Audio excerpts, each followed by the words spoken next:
We're in chapter 17. Gonna need 3 readers. I need somebody for 1 through 8. Who would like to read Matthew chapter 17, 1 through 8? Okay, Larry's got it. Matthew 17, 1 through 8. Who will take 9 through 18?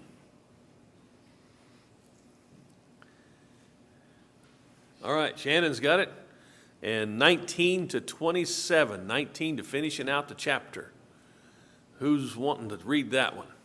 Or I should ask, who's willing to read that one? Who will subject themselves? Oh, PJ, chapter 17, Matthew's Gospel, chapter 17, verses 19 to 27. So we've got 1 to 8, 9 to 18, and 19 to 27. Welcome to everybody who's here. Welcome to everybody online.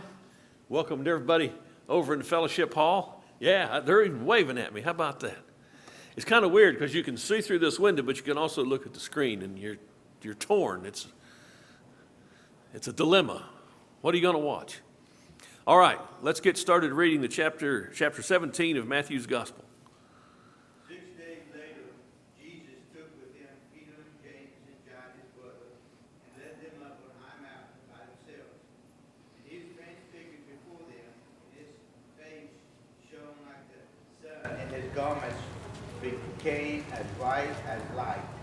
And behold, Moses and Elijah appeared to them, talking with them. Peter said to Jesus, Lord, it is good for us to be here if you wish. I will make 3 tabernacles here, one for you, and one for Moses, and one for Elijah. While he was still speaking, a bright cloud overshadowed them, and behold, a voice out of the cloud said, This is my beloved Son, with whom I am well pleased. Listen to him.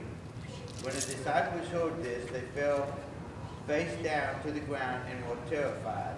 And Jesus came to them and touched them and said, Get up, and do not be afraid. And lifting up their eyes, they saw no one except Jesus himself alone. 9 through 18. As they were coming down the mountain, Jesus instructed them, Don't tell anyone what you have seen until the Son of Man has been raised from the dead. The disciples asked him, Why then do the teachers of the law say that Elijah must come first? Jesus replied, To be sure, Elijah comes and will restore all things. But I tell you, Elijah has already come, and they did not recognize him, but have done to him everything they wished. In the same way, the Son of Man is going to suffer at their hands. Then the disciples understood that he was talking to them about John the Baptist. When they came to the crowd, the man approached Jesus and knelt before him. Lord, have mercy on my son, he said. He has seizures and is suffering greatly. He often falls into the fire or into the water. I brought him to your disciples, but they could not heal him. O unbelieving and perverse generation, Jesus replied, How long shall I stay with you? How long shall I put up with you? Bring the boy here to me. Jesus rebuked the demon, and it came out of the boy, and he was healed from that moment.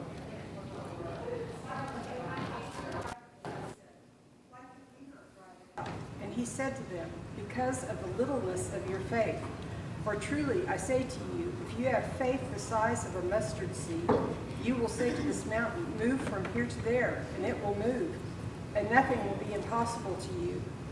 This kind does not go out except by prayer and fasting. And while they were gathered together in Galilee, Jesus said to them, The Son of Man is going to be delivered into the hands of men, and they will kill him, and he will be raised on the 3rd day. And they were deeply grieved. Is that the end of the reading? Yes. Well, down through 27, I'm sorry. Oh, okay. When they came to Capernaum, those who collected the 2 drachma tax came to Peter and says, How does your teacher not pay the 2 drachma tax? He said, Does your teacher not pay the 2 drachma tax? He said, Yes. And when he came into the house, Jesus spoke to him first, saying, What do you think, Simon? From whom do the kings of the earth collect customs or poll tax? From their sons or from strangers? When Peter said, From strangers, Jesus said to him, Then the sons are exempt. However, so that we do not offend them, go to the sea and throw in a hook and take the first fish that comes up. And when you open its mouth, you will find a shekel. Take that and give it to them for you and me. All right, that's how you pay your taxes right there. You go fishing. Go fishing. My favorite way to do it. We're looking at the Mountain of Transfiguration in the first part of this chapter. Who does Jesus take with him?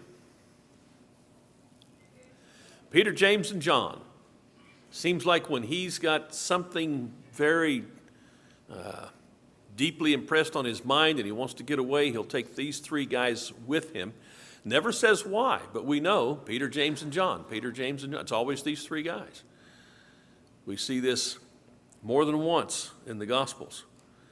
So he takes them and he goes up on the mountain and he is changed.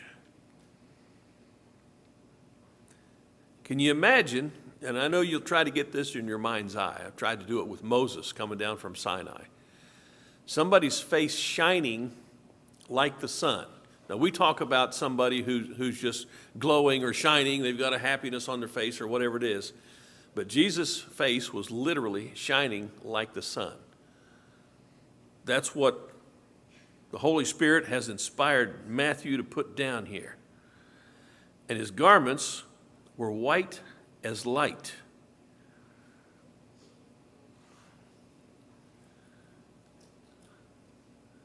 Were the apostles impressed?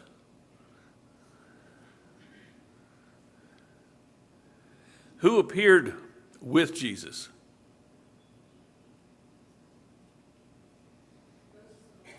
Moses and Elijah. Apparently, Peter, James, and John recognized them. They knew who they were. Good question. I joke sometimes that they probably had little name tags that said, "Hi, my name is Moses." But they didn't know it was a guy named Moses. They knew it was the Moses. How long had Moses been dead? We're talking over 1,400 years Moses has been gone. What about Elijah? How did they know who Elijah was? Because he looked like John the Baptist. Apparently he did. Hairy guy like John the Baptist. How long had Elijah been dead? Oh, we're talking several hundred years. So Moses lived way back long before Elijah, and then Elijah comes along, and he dies 700 years or so before the apostles are on the scene. But there both of them are. And what are they doing with Jesus? What's that? Well, okay, you want to get technical on me. Elijah didn't die. He went up to God in a whirlwind. But he'd been gone that long. And they were just talking. Now, another gospel writer says they were talking about the things concerning the kingdom. But they're just talking. It's not like they came down and had some big showy something or other, except for the fact that Jesus' face shone like the sun and his clothes were white like light. And he's got two guys with him who've been dead for hundreds of years. And what does Peter say?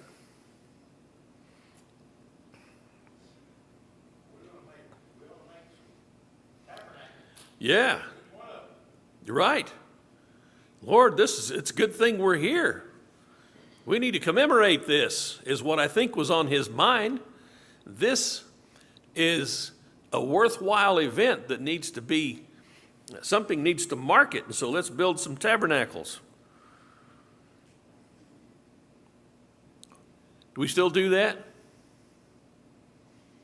We still do that kind of thing. You go up and down the highway, you'll see historical markers, and you go out towards the east on I-40, you'll see a sign that says infant, what does it say about the infant Jesus shrine? Chisholm Trail. Oh, Chisholm Trail? Yeah. In Prague, yeah. We've got those kinds of things all over the place. And there's nothing wrong with that. That's just something happened here. People want to mark it historically. And that's what the apostles seem to want to do here. At least Peter does. The other apostles doesn't say what they said.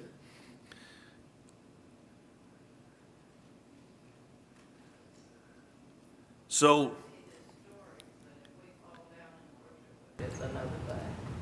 yes. And what caused the apostles to hit the dirt, so to speak? There's definitely something that indicated to them that these people were who they were. Okay. You know, some say, well, it's a miracle, what could have been, but there was definitely something about them that caused them to recognize who they were. So they see Jesus and his face and his clothes, and they see Elijah and Moses. PJ?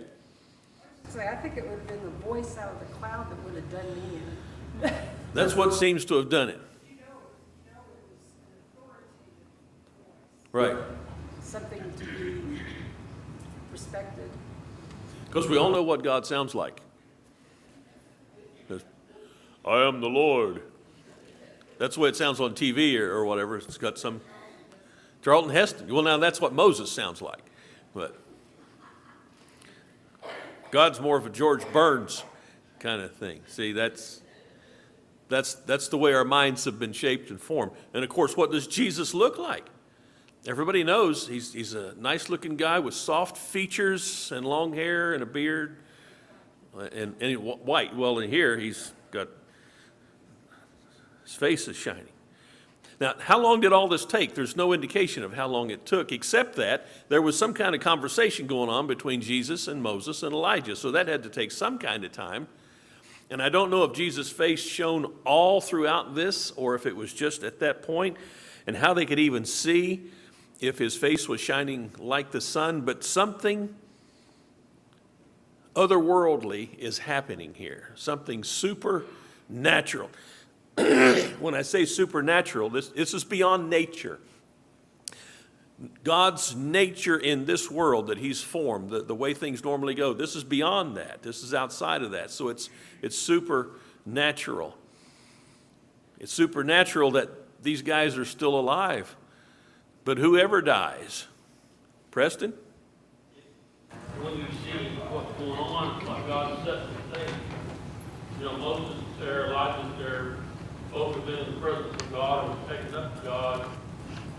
Moses had given the law, and here is Jesus, and they're going to build 3 tabernacles, and God shows up and says, this is my beloved son. And he set the stage, and then we have these 3 disciples that are going to be witness to this, that are going to have to carry it on after Jesus is, and he's telling them, I'm going to die, And so it's like, God's got this all figured out, and he's trying to show them and let them see. And they're so attached to, the law, and now there's a change coming. And of course, it was recorded later for us to understand, But it's just an amazing passage, really. It's an amazing occurrence. Now, if we go back to chapter 17, be right back to you, bud. The end of chapter 16, Jesus says this, verse 28. Truly I say to you, there are some of those who were standing here who will not taste death until what happens? Until they see the Son of Man coming in his kingdom. This transfiguration, I think in a sense, is a little taste of that kingdom, of that coming. I don't think this is the totality of what Jesus was talking about. I think he was talking about the establishment of the church. Because when he says there are some standing here who won't taste death until they see it happens, in other words, that's going to be a little ways off anyway. And that was Acts chapter 2. That was Pentecost, when the church was established, the kingdom coming on the earth. But this is like a preview of it. This is a trailer, so to speak. And it's not until Peter, James, and John hear the voice of God that they fall on their faces. What's Jesus tell them when they fall on their faces? To get up. Get up and do not be afraid. That's a recurring theme in the Bible for those who belong to God. Do not be afraid. Do not be afraid. Do not be afraid. Doesn't matter what you see, what you think, how impressed you are with the events at hand. Jesus is always saying, don't be afraid. He just said that, when he calmed the storm. Where's your faith? What are you afraid of? All the time. Don't be afraid. They were coming down from the mountain in verse 9, and what did Jesus tell them?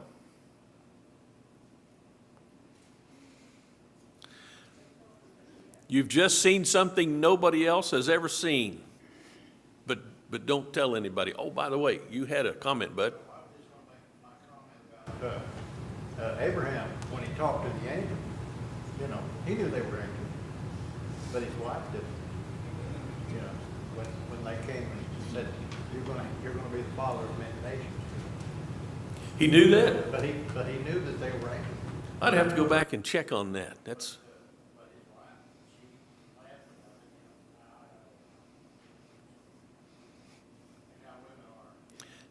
Oh, now you're getting in dangerous territory. It's interesting when you go back and you look at the interaction between God's messengers, the angels, and people. Harold? I thought it was giving the declaration from heaven about who Jesus was. Yes. And that's really important if I look at it, and that's probably the most important thing that I see in the whole thing. And they had just covered that in chapter 16. Remember Jesus' question to the apostles? What did he ask him in chapter 16? Who do men say that I am? Were any of the answers that people gave right? The only one that was right was Peter's. All the answers that when they said, here's what men say you're John the Baptist or Elijah or one of the prophets. And those were all wrong.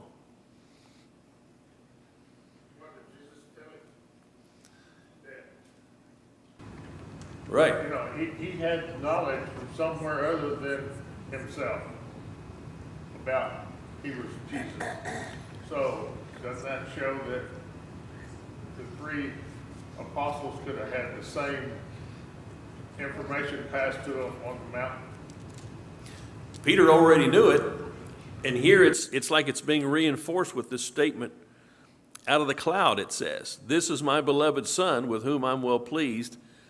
Listen to him. So Peter's got that in a sense over here in chapter 16. But then, still in chapter 16, right after Peter answers so well, you're the Christ, the Son of the living God, Peter tells him God's plan. Here's what's going to happen. I'm going to be arrested and crucified. And what's Peter say? Oh, no, we're not going to have that. And Jesus calls him Satan. So, right after that, they're on the mountain. Here's Jesus shining like the sun. His clothes are shining like light. He's got Moses and Elijah. The voice out of the cloud says, this is my beloved Son. Do what? Hear ye him. Listen to him. That's what Harold's bringing us back to. Listen to my Son. In Deuteronomy chapter 18, it was said that God would raise up a prophet like unto Moses. And you better listen to him. Now, this is that prophet. The people were looking for that prophet. And Jesus is that prophet. Obviously, he's more than a prophet, but he does represent fulfillment of that prophecy, that a prophet would be raised up, and you better listen to him. And that's what this voice is saying. Listen to him. So they're coming down.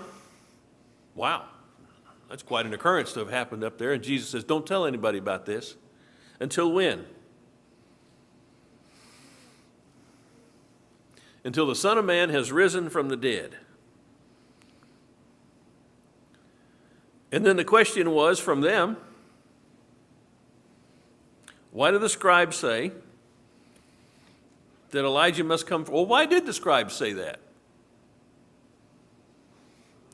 From the scriptures. That's what was prophesied. You go back to Malachi, 4th chapter of Malachi, which is in our Bible, it's arranged that Malachi is right before Matthew.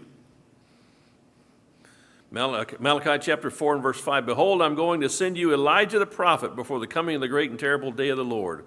He'll restore the hearts of the fathers to their children and the hearts of the children to their fathers, so that I will not come and smite the land with a curse." Well, how was that fulfilled? Did Elijah come? John came in the spirit and power of Elijah, and he was the fulfillment of that prophecy. And where's John now? By the time we get to chapter 17, John is dead. He's been beheaded. He preached the truth. People didn't like it, and so they had him put to death for it. And John had said of Jesus, he must increase, and of himself, I must decrease. And that's how it happened. And so Jesus is now saying, don't tell anybody about this vision until I have risen from the dead. And then they're saying, so why does the scribes say Elijah must come first? And he answered and said, Elijah is coming and will restore all things. But I say to you that Elijah already came. He already came. And they did not recognize him, but did to him whatever they wished, so also the Son of Man is going to suffer at their hands. And then the disciples understood that he had spoken to them about John. I'm glad this is written in here because they didn't put everything together all that fast. It's like they kept thinking about it and Jesus kept telling them things, and finally they realized, oh, this. Peter puts together, yes, you're the Christ, the Son of the living God, but I'm going to disagree with you when what you say doesn't go along with what I think should be happening. No, this is my beloved Son. Hear him. When he tells you that he's going to be arrested and crucified, you believe it and you go along with that because that's the plan. Don't contradict my Son. Now, that's not exactly what God said, but we get that inference. When Jesus says it, that's the way it's supposed to be, even if it doesn't fit what I think it's supposed to be. I wonder how many of us are going to be surprised the day we finally raise our eyes and see Jesus. Oh, I expected somebody looked a little different. That's what Isaiah said. He said when he comes, he's not going to be like anybody would expect. He's going to be like a root out of dry ground. Not going to be anything about his features that's going to draw you to him. All right, verse 14. Anybody got anything else? Have I missed any hands? Anybody wanted to say something? All right. PJ. James and John, were they well educated in the scriptures? Had they gone to school? I mean, some of them were fishermen, and I'm thinking their parents couldn't afford to send them to school, or did all? I don't know anything about this education. It's hard to say just how much they knew. Their level of competency must have been pretty good because Jesus chose them of all the others. And they seem to have some kind of a handle, at least on what's being said about the Scriptures, if not the Scriptures themselves. But we do need to remember that not everybody had copies of the Scriptures that existed. And if you did, you might have had a scroll of Isaiah, or you might, if you had the money and the means, had a scroll of Jeremiah or something like that. You wouldn't have had a complete handy Bible like we have it. You just, flip it over. It's just great today. You buy Bibles, and on the edges there's a little thing that says Deuteronomy, and there's Isaiah, and they just, whatever book you want to go to, you don't even have to memorize the books. Just look at the edge of their Bible, you got it right there. They didn't have all that stuff. PJ? Say something in such a way, like as it says in his word, like he expects them to know that. So I was wondering, were they well educated, and should they have known it, or? When Jesus asks, "Have you not read?" I don't think he ever asked that of the apostles. I'd have to go back and research that now. Who did he always ask that of? Well, I'm asking you what I'm thinking. In my mind, every time I find that, he was asking that of the scribes. By the way, what did a scribe do? He wrote down the law. That was his job every day. And so he's asking them, how appropriate to ask them, have you not read? Have you not read? And the implication obviously is you should have read this and you should know this. This should be common knowledge to you. And if it's common knowledge to you, this is something you should be teaching the people. That's the whole point of having this knowledge, is to pass it on. The Great Commission has always been God's commission. Back to Deuteronomy chapter 6. Talk about God. When? When you're walking in the way, when you're sitting in your house, when you're lying down, talk about God all the time. Boy, I'm a failure at that. I don't talk about God enough. Anyway, but so, I'm sorry? Doesn't it say something in the book of Acts about when they took the apostles, they saw him as unknown? They did. Now, that's a commentary on what people thought about them. That's not necessarily a commentary on what they were. But they were fishermen, and typically, you wouldn't have thought of a fisherman. And how many times, have you ever talked to somebody and somebody will say, and I'll just throw this out for an example. Boy, for a guy who's a plumber, you sure know a lot of Bible. And it's like, well, what? For somebody who frames houses, or for somebody who works on cars, we typically, in our minds, we have people's occupations that we don't connect readily with the knowledge of the Scriptures. Today, thankfully, anybody can know the Bible that wants to. And I've heard those kinds of things said about a lot of people. Yes? When I first went there, I was kind of anxious because I knew that some truck drivers, and I'm not saying all, but some truck drivers are kind of rough. And so A rough truck driver? I've never heard of such a thing. no, really. And during the afternoon, after it slowed down, I would do my Bible reading there at my desk, so I had my Bible out on my desk most of the time. And this one guy came in that I had never seen before. One of the truckers came in to buy a lettuce in, and he came in and he was huge. He was like 6'6" and covered in tattoos and long beard, and he just looked like he could just tear the vote book in half, kind of thing. And the first thing he said, he goes, "Hi," he goes, "Oh, what chapter are you? We're studying Jeremiah." And he just starts talking Bible, and I thought to myself, shame on you. Shame on you for being so judgmental. It was just, I felt so bad about that. And after that, he would make sure to come to that plant so we could talk Bible. So it's like, yeah. That's pretty neat. Yeah. And I don't know, sometimes, yeah, we are judgmental, but other times it's like, well, you have to have a certain framework of reference in your mind. If somebody's a biker, well, how are bikers usually? Yeah, they're kind of rough. You see a guy going down the street on a big Harley hog with a German helmet on his head. Well, there's something that communicates. Just like when you're in Walmart and you see somebody with a suit and a tie. We're just like that. We don't know anything about that person. He might be a grave robber. He might be a serial rapist, but he's got a suit and tie on, so he looks like he's a pretty good guy. So next time you go shopping, dress up. It'll help you out. So. Now that's just a frame of reference. We can't help but have that. Now when we take that to the next degree and say, well, he's got a tattoo, so he's a bad guy. Well, no, not necessarily. But it's 9 o'clock at night. Somebody knocks on your door, and you look through the peephole. Is what that person looks like going to have anything to do with whether or not you open the door to them? Okay.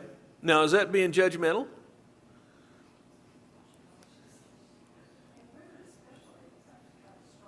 Women especially have to be careful.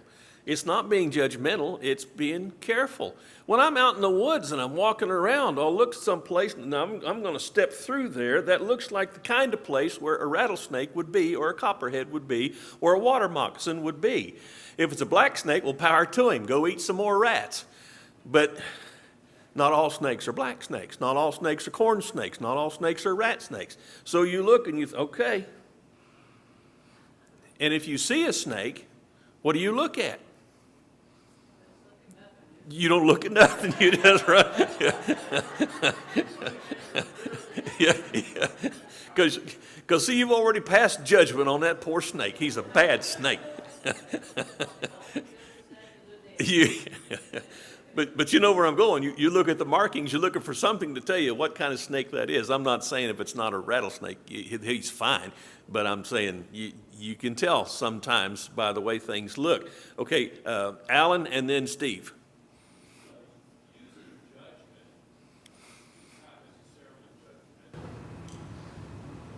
You use good judgment to make a decision. When you go judgmental, you're already made a presupposition and you're sticking with an idea.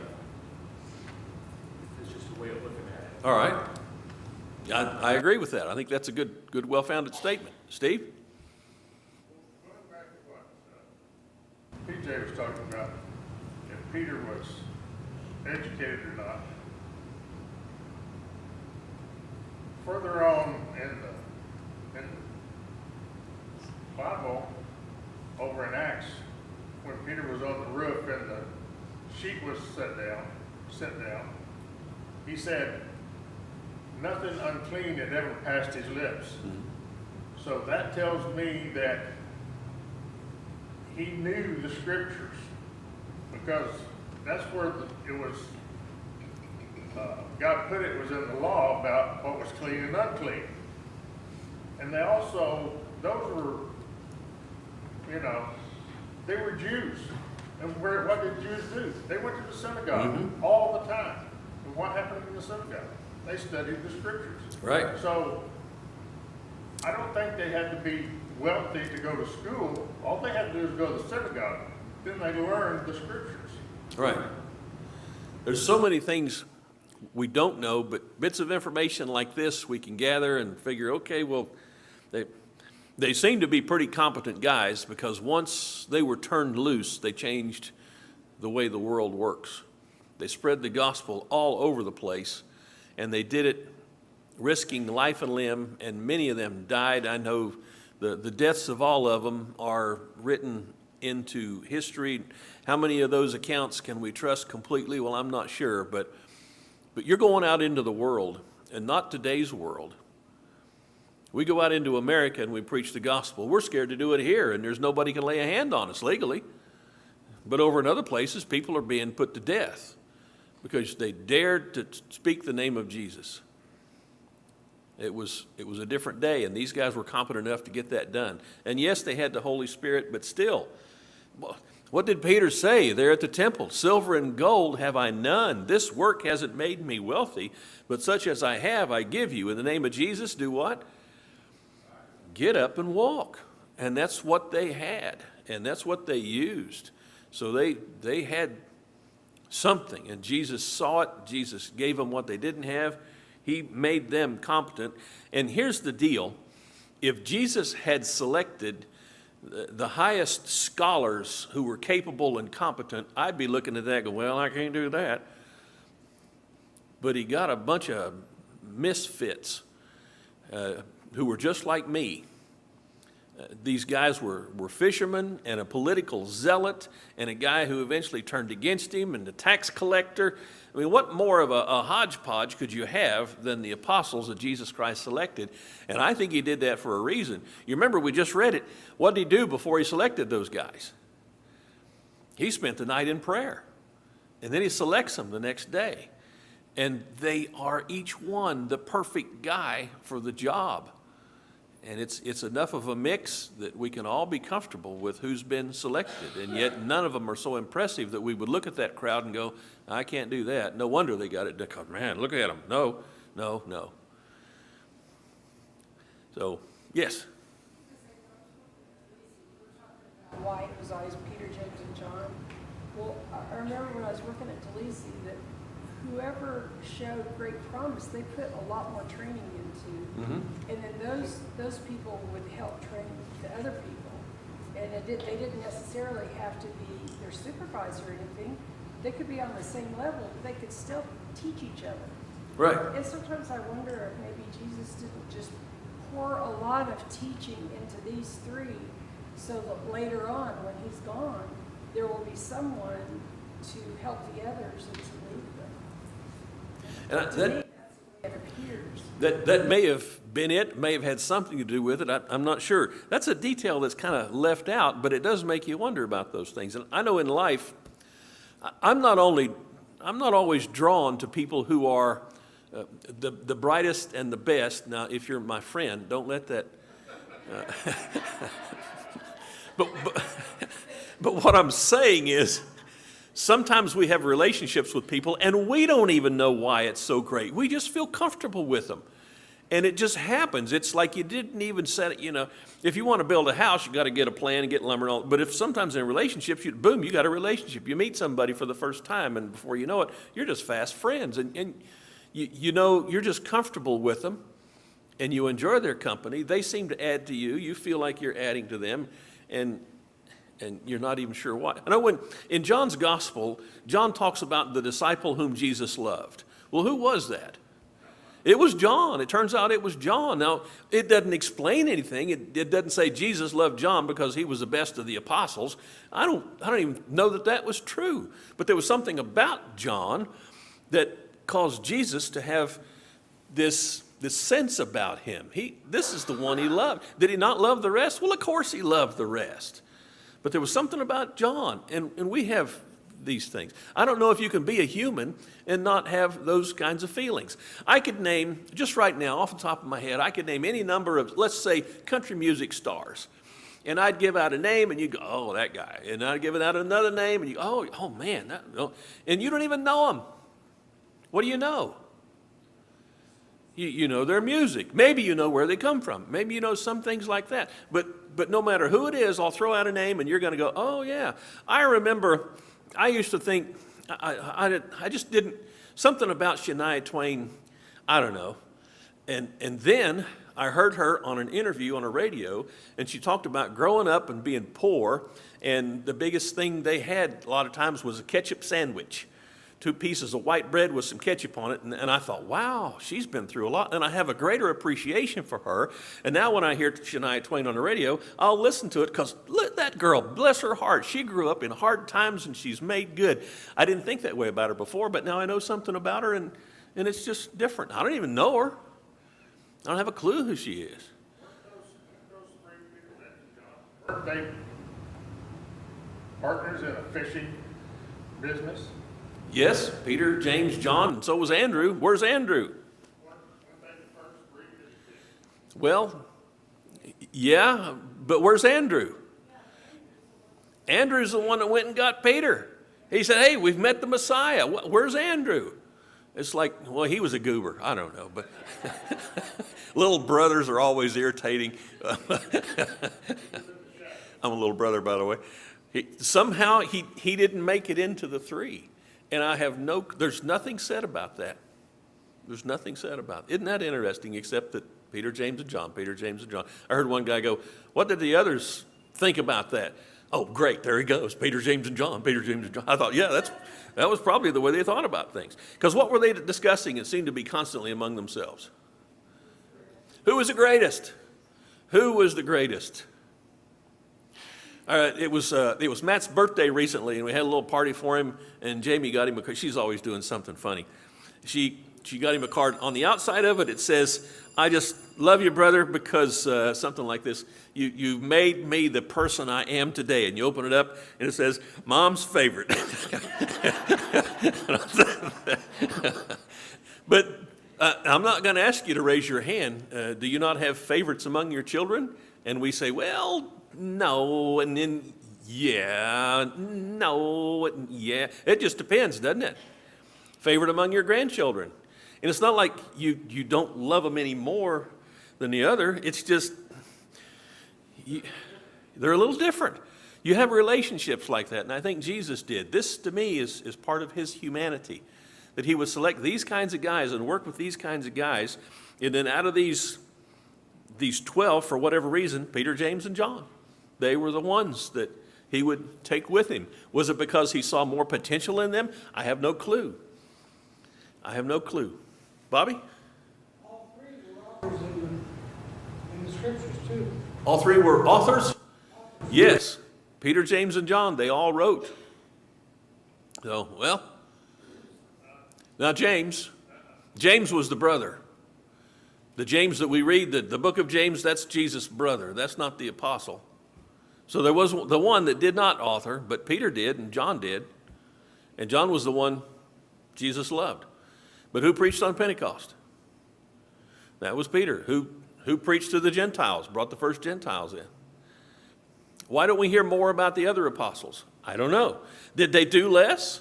I don't know. Did they do just as much, but we didn't need to hear about all that? We just needed the information about these guys and to have some continuity. He kept Peter and John.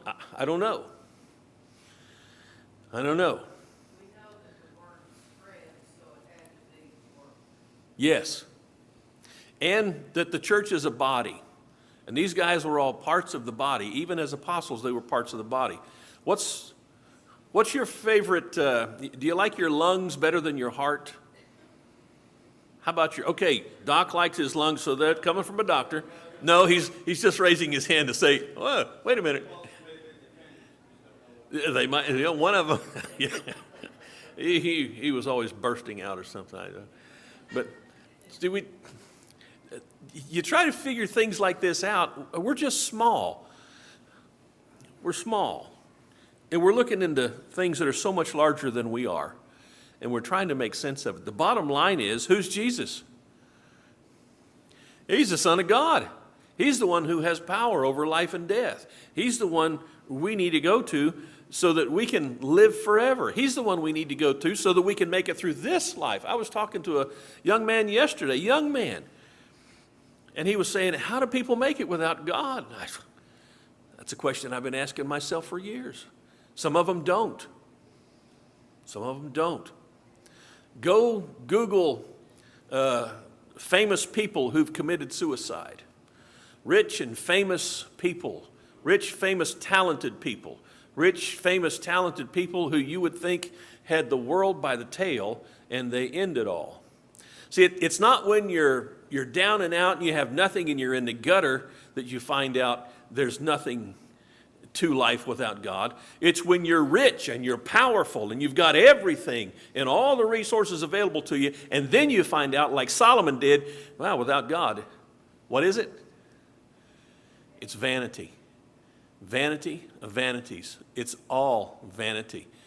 The most powerful man in the world, the wealthiest man in the world, had everything in the world. And he did all these things to himself and for himself to find out what the meaning of life was. And he said, it's all vanity. And then he says in the last words of his book, what?